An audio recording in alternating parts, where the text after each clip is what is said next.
Hello everybody, welcome to the Decks of the Weekend. I returned last night from the LMS Trieste, which was a modern event organized by Legacy European Tour, which is now organizing these so-called GPs, although they don't award any path to the Pro Tour Direct, but to the European event. In this case, was to Athens, which I qualified. Is going to be the one after the regional championship in Naples. So that's the European tour. It was a 400 people event, and I got to the 11th place. It was a very, very nice event as I got to come back to play some, paper magic, modern paper magic for stakes, which definitely matter. I won around 500 euros of value, which is definitely not shabby, despite the entry fee is very large. Although obviously, very happy to be competing. First prize was also pretty large, so I'm happy. It's definitely not the competitive magic we used to have before, but it's something, and I'm definitely going to Naples because that's a regional championship, and then probably considering going to Prague again, modern. All right, so the deck I played was Blue Murktide, which is, if you've been watching my content, that's the deck I love. That's the deck I was mentioning I would have played for sure, and I made some changes since my regular list, which is just added one breach over Murktide. There was a lot of hype about this card in fair decks, although I think I want to stifle that hype a little bit. I think this deck fits better Murktide. My game plan fits better a third Murktide. I very often side out the channelers, so I found to also often side out breach. I only played one mirror match. I played against only one Murktide in 15 rounds, despite Murktide was by far the most popular deck, and only against two breach deck. I won all of these matches, but I played against a lot of Rhinos, a lot of Hammers, and I draw the game one breach, and it was terrible. So, personally, I would stick to the Murktides. Outside of that, I love the list. I might even consider adding another Spellsnare over a Pierce, and also I can consider adding a Relic of Progenitus over hers, because hers might be a little bit too clunky against the Jeskai Breach deck. I just want to have a Relic in play for when they play Breach and just crack it in response, and that's it. Sometimes if the graveyard is too stacked, hers is not good enough. Outside of that, love the list. Not much else I will change. And I want to remember that this next today, actually, I'm gonna start writing an article about Blue Murktide. It's gonna be very detailed with a lot of cyber guides, play draw, and everything on Channel Fiber Pro. And I'm gonna make it free. Not me, obviously. I'm just an employee, but Channel Fiber asked me if I wanted to make it free, and I said yes, very happily. So. You'll be able to read it all even if you're not from the US, which is what TCG does these days.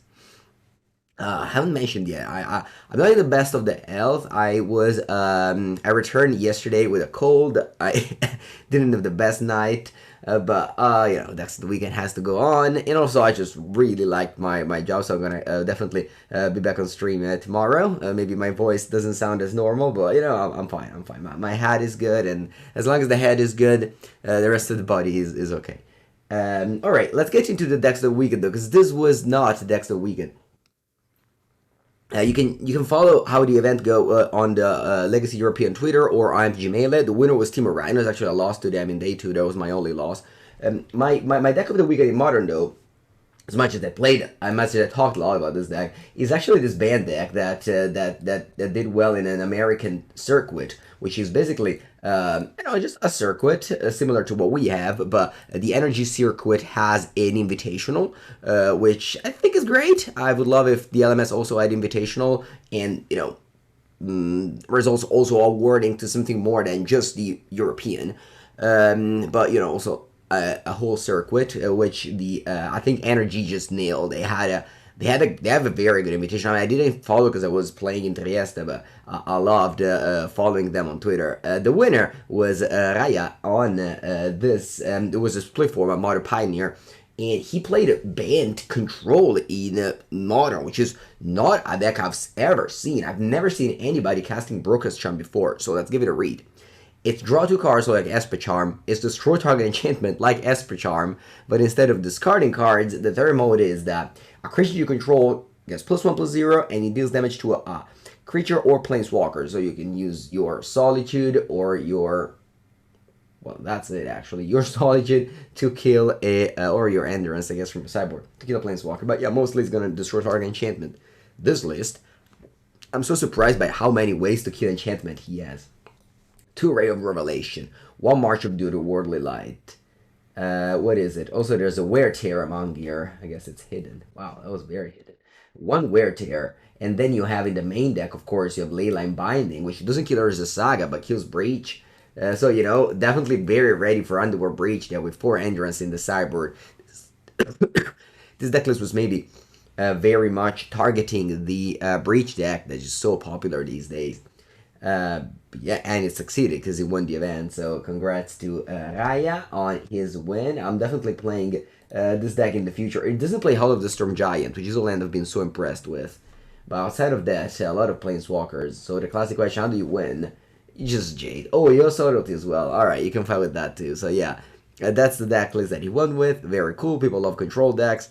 A very good Italian player, Riccardo Biava, he finished 12th in the Trieste LMS, so you can check his list as well on the MTG Melee side of deck lists. Let's change format now. Let's go over to Legacy. So Legacy is still dominated by Initiative Delver. There was a showcase and like everyone was playing those decks. So definitely something's going to change. So I'm not going to feature these decks for decks of the weekend in Legacy. But I still wanted to feature a deck that has done well, and I am happy to show it to you. It's this Merfolk deck that you know, got popularized by a Magical and Grinder, Medvedev, and you know, Fortune and Nemesis, Phantasmal Image, Coping the Initiative. Again, Initiative is not gonna be a thing that's sticking around for too long. I think maybe they'll ban just the White Plume Adventurer, and the deck will still live. Like just Kiss Adventurer, Chaos, and the Seasoned Engineer are enough. Maybe so. Phantasmal Image will still be good at copying Initiative, but still, you just copy True Name and just go to town. But yeah, for the lower of Merfolk, actually Merfolk came second at the LMS in Modern, and you know did well in Legacy 2. You know, where is it? Well, then F-Catcher definitely the card that's making this resurrection of the archetype. A very good card. You know, I'm still not that high on the deck in Modern, despite you know it does very well in paper events all the time. I've recently recorded a video with this deck, so check it out if you like Modern Merfolk. For Legacy Merfolk, I made a video a while back on Shadow Fireball. I don't think the list has changed at all, but I can play it again for sure. Let's go over to Pauper. I played on Friday a side event in Pauper at the LMS. I did poorly. I played Mono Red. I lost a couple of mirror matches, so it wasn't great. But I have a deck that won the Pauper Challenge. Is not something we've seen in a long time. That is Goblin's Combo. So this deck is notoriously a very terrible matchup against Mono Red. So it surprised me to see that Amuda, you know, with an MTGO Grinder, chose it and won with it. My guess is that the Magic Online metagame actually fixed the, I mean, kind of like adjusted itself so much to Mono Red. In fact, the top 8 is like 8 different archetype with, you know, just Mono White and a lot of Tron decks.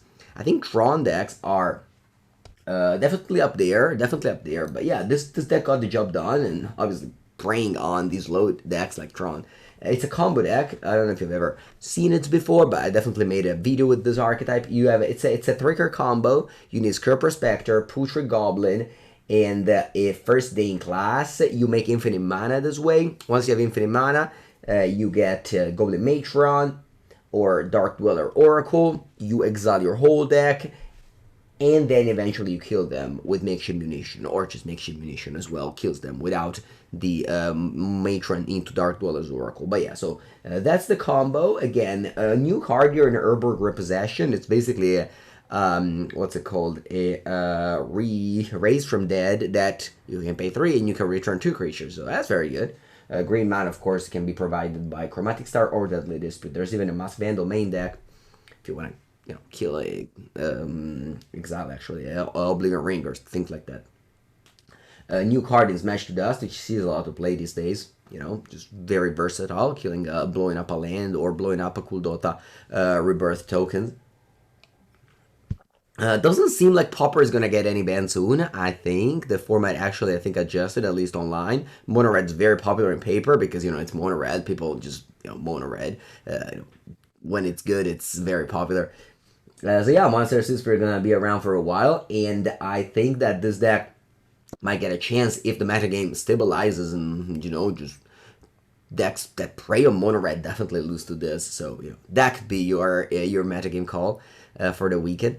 Hope you enjoyed this episode next weekend. I'm coming back, every week with the This Next Weekend, every Wednesday with the podcast, which is approaching episode 21, and definitely gonna talk a lot about the weekend that passed. But yeah, and every day there's a new YouTube video on my channel. I'm live on stream. I love to do what I do. So if you also like what I do, subscribe to the channel, leave a comment, press like, and everything. Have a good day, everybody.